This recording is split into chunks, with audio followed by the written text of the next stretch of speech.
I never planned to ruin my mother's wedding, but when your future stepsister calls you nobody in front of the entire family, sometimes the perfect revenge comes with a property deed. Before I tell you how I turned their dream wedding venue into their worst nightmare, let me know in the comments if you've ever been dismissed by someone who had no idea who you really were. Hit that like button if you believe karma comes with a real estate portfolio. This story is for you. My name is Olivia Morgan, and at 28 I was living what appeared to be two completely separate lives. To my mother and her new family, I was the disappointing daughter who did something in real estate and couldn't afford a decent car. In reality, I was the owner of Morgan Heritage Properties, a luxury venue and estate management company worth over $200 million. The irony? The exclusive Hamilton estate where my mother Patricia was planning her dream wedding to Richard Hamilton was actually mine. Not that anyone knew that, yet. Growing up in suburban Connecticut, it was always just Mom and me after Dad died when I was 8. We weren't poor thanks to Dad's life insurance, but Mom was always chasing the next level of social status. When she met Richard Hamilton, a wealthy widower with 2 daughters at a country club fundraiser, I knew everything would change. Richard's daughters, Ashley and Madison Hamilton, were walking stereotypes of old money privilege. Ashley, 26, worked as a social media influencer, while Madison, 24, managed their father's social calendar. Both treated me with the kind of calculated disdain that only comes from a lifetime of inherited wealth. "Oh, you sell houses?" Ashley had sneered during our first meeting. How quaint. What they didn't know was that by then, I already owned the company that managed their father's favorite golf club. My journey to secret success started with my father's death. While Mom threw herself into social climbing, I found comfort in studying the one thing Dad had loved most, historic properties. He'd been a restoration architect, and his old books became my escape. "Your father saw the soul in old buildings," my godfather, Marcus Sullivan, told me during one of our regular visits. As Dad's best friend and business partner, he became my mentor after Dad died. He could see past the decay to the potential underneath. It turned out I had inherited that vision. By 16, I could spot a property's hidden value better than most professional developers. Marcus noticed and started teaching me everything he knew about real estate investment and property management. "Your mother wants you to focus on college applications," he said during my senior year of high school, "but I have a different proposition." That proposition changed my life. Marcus had been quietly building a property management empire, and he saw in me the successor he'd never had. While Mom thought I was heading to state college with a partial scholarship, I was actually entering an intensive apprenticeship in luxury property development. "Learn everything," Marcus insisted. "Start from the ground up. Understanding every aspect of this business will be your greatest advantage." So I did. I worked as a housekeeper in luxury venues, learning what high-end clients really wanted. I trained with groundskeepers, understanding estate maintenance from the soil up. I shadowed event planners, absorbing the intricacies of the luxury venue business. All while taking online business classes and building a network that would later become invaluable. By 23, I had earned my first million through clever property flips that Marcus helped me structure.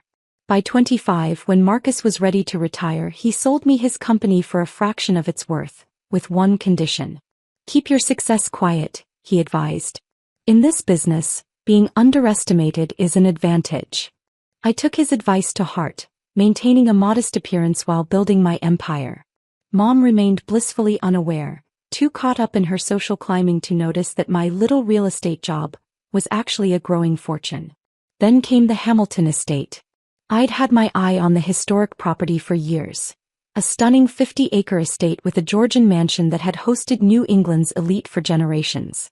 When it came on the market due to the owner's bankruptcy, I acquired it through one of my holding companies, renovated it to perfection, and turned it into the most exclusive wedding venue on the East Coast. So when Mom called, bubbling with excitement about her engagement to Richard Hamilton and their plans to marry at the most perfect venue in Connecticut, I had to bite my tongue. "We're having the wedding at the Hamilton estate," she gushed.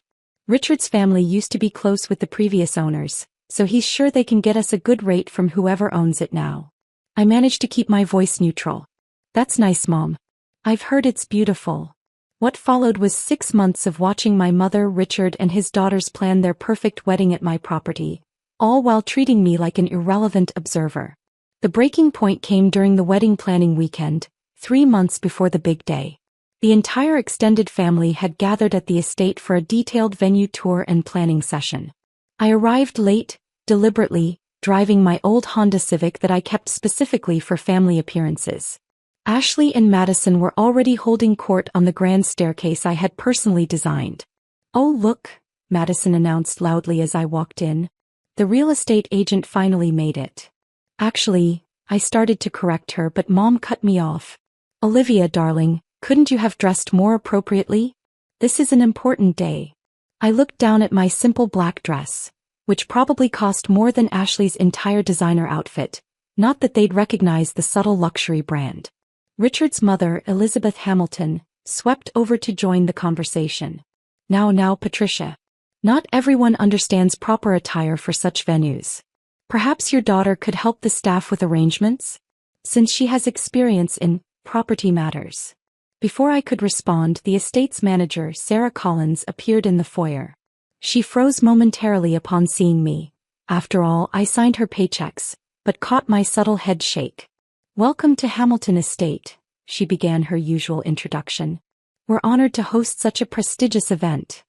Yes, Ashley interrupted. "Daddy already told us about his family's history here. This is practically our second home." Sarah's eye twitched slightly. If they only knew who really owned their second home. The final straw came during the wedding planning meeting in the grand ballroom. As the family discussed seating arrangements, Madison turned to Mom with a concerned expression. "Where are we seating Olivia? She's not going to be at the family table, is she?" "She's nobody," Ashley declared dismissively. "Just seat her with the vendor staff since that's basically her level anyway." The room fell silent, waiting for my mother's response. And in that moment, when she simply continued discussing flower arrangements as if she hadn't heard the insult to her only daughter, I made my decision. Looking around the ballroom I had personally renovated, at the crystal chandeliers I had sourced from Venice, at the antique mirrors I had restored by hand, I knew exactly how this story would end. "Sarah," I called out quietly, "could you bring me the venue's property documents?" "All of them." Sarah met my eyes across the room and smiled. "Of course, Ms. Morgan. Right away." The real show was about to begin. The room buzzed with activity as Sarah left to retrieve the documents.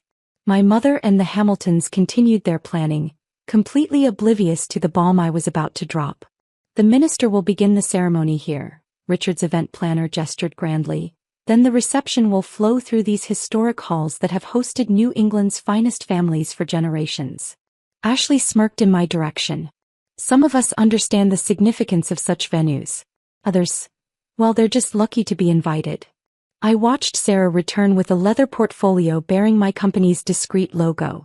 Inside were the property deeds, renovation permits, and historical documentation, all bearing my name or my company's. "The paperwork you requested, Ms. Morgan," Sarah said formally, loud enough for everyone to hear. Madison laughed. "Why would she need to see property paperwork? Unless she's parking cars for the wedding." Elizabeth Hamilton, ever the family matriarch, stepped forward with a concerned frown. "Perhaps we should focus on the important details. The Hamilton estate has always been associated with proper society, and we must maintain certain standards." I opened the portfolio slowly, savoring the moment. "Oh, I completely agree about maintaining standards. That's why I spent $12 million on renovations last year." The room fell silent. "What did you say?" Richard asked, speaking directly to me for perhaps the first time ever. I pulled out the first document, the property deed with my name clearly listed as owner. I said I spent $12 million renovating my property. The new ballroom chandeliers alone were $400,000. Mom's face had gone pale. "Olivia, what are you talking about?"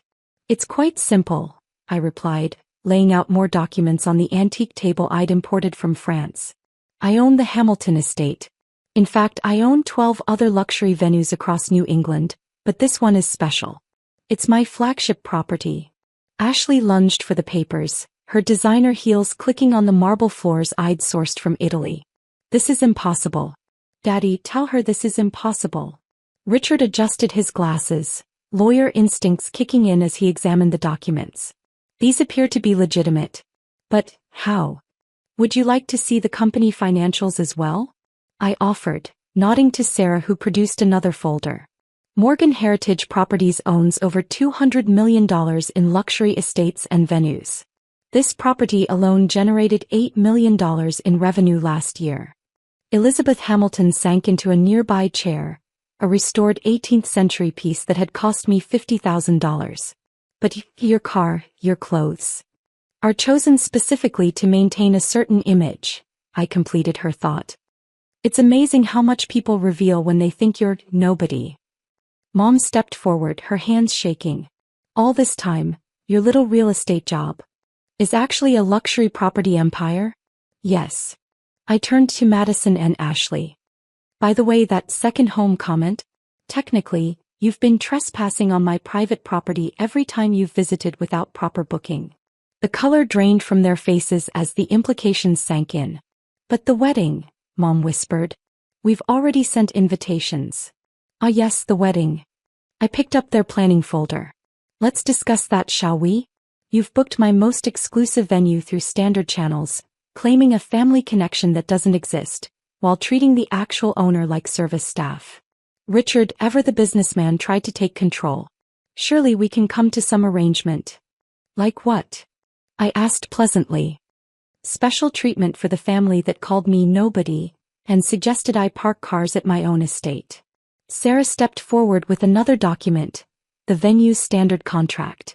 Ms. Morgan, shall I review the terms regarding client conduct and venue respect policies? Please do, I smiled. Pay special attention to the cancellation clauses. As Sarah read out the strict behavior and respect requirements that I'd personally written into every contract, I watched the Hamilton family's perfect wedding plans crumble in real time. Ashley attempted one last power play. Daddy, just buy the property. She's clearly not qualified to manage something of this caliber anyway. I laughed then, actually laughed out loud. You think your father can afford this estate? The Hamilton estate alone is valued at $45 million. And it's not for sale at any price. But your car. Madison sputtered. Your clothes. I pulled out my phone and pulled up my private garage collection. You mean the Honda I keep for family visits? Would you prefer I arrived in the Bentley? Or maybe the vintage Aston Martin? Next, I opened my closet app, displaying my extensive wardrobe of subtle luxury pieces.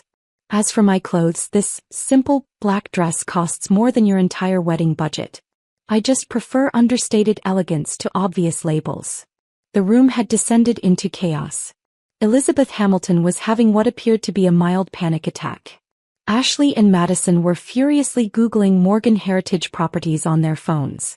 Richard was still examining the property documents as if hoping to find a loophole. And my mother stood in the middle of it all, finally seeing me clearly for perhaps the first time in 20 years. Why didn't you tell me? She asked quietly. Would you have believed me? I countered. Or would you have been too busy trying to impress the Hamiltons with their fake family connection to this estate? Sarah cleared her throat delicately. Ms. Morgan, shall I inform the staff about potential changes to the wedding arrangements? I looked around the room. My room in my estate filled with people who had dismissed and underestimated me for months. No, I said finally. Not yet. First, I think it's time for a proper tour of my property. Let me show you exactly what nobody has built. The revelations were far from over and I was just getting started. The tour that followed was a masterclass in elegant revenge. I led my stunned family group through the estate, detailing every renovation, every custom feature, and every million-dollar decision I'd made. This wallpaper, I explained, running my hand along the silk-covered walls of the main hall, was hand-painted in Paris. $200,000 for this wing alone. Madison, remember when you said it looked tacky and nouveau riche? The artist actually created it specifically for British royalty. Madison had the grace to blush. Ashley, however, wasn't quite ready to surrender her perceived superiority. Anyone can spend money, she sniffed. It doesn't mean you understand true elegance. I stopped at the grand staircase. Interesting perspective. Sarah, what was our rating in last month's Luxury Venue Quarterly? The Hamilton estate was ranked number 1 in North America, Sarah replied smoothly. The article particularly praised the owner's impeccable taste and understanding of historic preservation while catering to modern luxury. The owner, Elizabeth Hamilton repeated weakly. All this time? Yes, I confirmed. Every time you bragged about your family's connection to this estate, you were actually bragging about my property. Every time you dismissed me as nobody, you were insulting the person who owned the very ground you were standing on. We reached my private office, a space that perfectly blended historic architecture with modern luxury. The walls were lined with architectural awards and magazine covers featuring my venues. Your little social media influence career? I addressed Ashley directly. Half your most popular posts were taken at my properties. In fact, you've been inadvertently promoting my business for years. Richard, who had been unusually quiet, finally spoke up. Your business acumen is impressive. Perhaps we could discuss some sort of partnership. You mean now that you know I'm wealthy? I cut him off. No, thank you. I prefer to maintain complete control of my properties. Mom had been following silently, her eyes growing wider with each revelation. Now she stepped forward, tears in her eyes. Olivia, I had no idea, all these years. That's the point, Mom. You never asked. You were too busy trying to marry into what you thought was old money to notice that your own daughter had built something substantial. I led them to the estate's wine cellar, where I'd installed a state-of-the-art tasting room. This renovation alone cost $3 million. Would anyone like a drink? I find Dom Perignon helps with processing difficult truths. As Sarah arranged champagne service, I pulled up my company's portfolio on the room's hidden screens.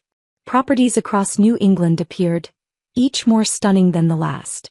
Morgan Heritage Properties specializes in historic estate renovation and luxury venue management, I explained, watching their faces as they realized the true scope of my success. This estate was my first major acquisition, but certainly not my last. But how? Madison burst out. How did you afford all this? Hard work, smart investments, and the advantage of being underestimated, I replied. While you were busy managing your father's social calendar, I was building an empire. Every time you treated me like staff, I was actually your landlord. Elizabeth Hamilton had finally found her voice again. The wedding, what happens now? I sat back considering the question. The power to destroy their perfect wedding plans lay entirely in my hands. That depends, I said slowly. Are you still comfortable having nobody involved in your celebration? The silence was deafening. Here's what's going to happen, I continued. If you want to keep your wedding date at my venue, there will be some changes. First, a new contract at my personal client rate. No more pretending about family connections. Second, I'll be at the family table, not with the staff. And third, I smiled. An apology. A public one. This is blackmail, Ashley protested. No, I corrected. This is business. You wanted to get married at the most exclusive venue in New England. This is what it costs, financially and personally. Mom stepped forward then, her social climbing ambitions warring with maternal pride. Olivia, I've been so blind. So focused on finding status that I didn't see you had already achieved it. Can you forgive me? I looked at my mother, really looked at her, and saw something new in her eyes. Respect. The wedding can proceed, I said finally. But from now on things will be different. I'm not the daughter you need to apologize for anymore. I'm the daughter who owns the empire you wanted to marry into. The weeks that followed brought dramatic changes. The Hamiltons, faced with the choice between swallowing their pride or finding a new venue on short notice, chose pragmatism. Ashley and Madison's social media suddenly featured glowing posts about their brilliant future stepsister. Elizabeth Hamilton began bragging about her soon-to-be relation to the owner of Morgan Heritage Properties. The wedding itself was perfect. I made sure of it. After all, excellence is the best revenge. Mom found me alone in my office just before the ceremony. I didn't just miss seeing your success, she said quietly. I miss seeing you. Really seeing you. Well, I replied, standing to adjust her veil, now you have the chance to start over. With your actual daughter, not the version you thought needed fixing. I'm so proud of you, she whispered. Your father would be too. As I walked my mother down the aisle of my estate, past the luxury I'd created and the success I'd hidden, I thought about all the times I'd been dismissed as nobody. Each slight had just been fuel for my fire, each dismissal another brick in my empire. The minister, reading from his notes, began, "We are gathered here today at the magnificent Hamilton estate." "Actually," I interrupted with a smile, "it's the Morgan estate now. After all, sometimes the best revenge isn't just success. It's making sure everyone knows exactly who succeeded. Have you ever been underestimated by family? Ever had to hide your success until the perfect moment? Share your story in the comments below. And if this tale of hidden triumph and sweet revelation resonated with you, don't forget to like and subscribe for more stories about success served with a side of justice. Remember, sometimes being nobody is the perfect cover for becoming somebody they'll never forget.